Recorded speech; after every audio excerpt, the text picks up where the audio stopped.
Hello' everyone, কি খবৰ আপোনালোকৰ? সকলোৰে ৰাতিপুৱাৰ কাম বনখিনি হ'লনে বাৰু? এয়া মই আলু পৰঠা বনাই আছোঁ। ল'ৰা স্কুল যোৱা নাই মানে সিহঁতৰ পৰীক্ষা চলি আছে, বছৰেকীয়া পৰীক্ষা। সেইকাৰণে সি কৈছে, মা আজি আলু পৰঠা বনাই দিবা। মই বোলো ঠিক আছে, হ'ব বাৰু, আলু পৰঠাকে বনাই দিম। এয়া আলুখিনি মানে তাতে ৰুটিতে ভৰাই লৈছোঁ। ৰুটিটো অকণমান ডাঙৰকৈ ল'ব লাগে। আৰু আজিকালিতো চবেই জানেই আৰু আলু পৰঠা বনাব, হয় নহয়? যিহেতু ইউটিউবৰ পৰা চব শিকিবই পাৰি। আগতে যদি বনাব নাজানিছিলোঁ, এতিয়া চব ইউটিউবৰ পৰা চাই চবেই শিকিছে। ময়ো বাৰু ইউটিউবৰ পৰাই শিকিছোঁ।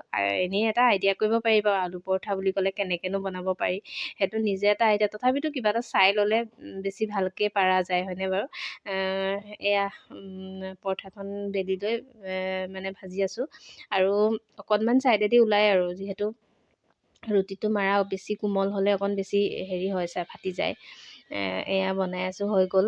এয়া লাল চাহৰ সৈতে বোলো আজি ৰাতিপুৱা তেনেকৈয়ে খাওঁ। এয়া হৈছে মিঠা আচাৰ জলফাই, আৰু এইখিনি হৈছে ধনিয়াৰ চাটনি।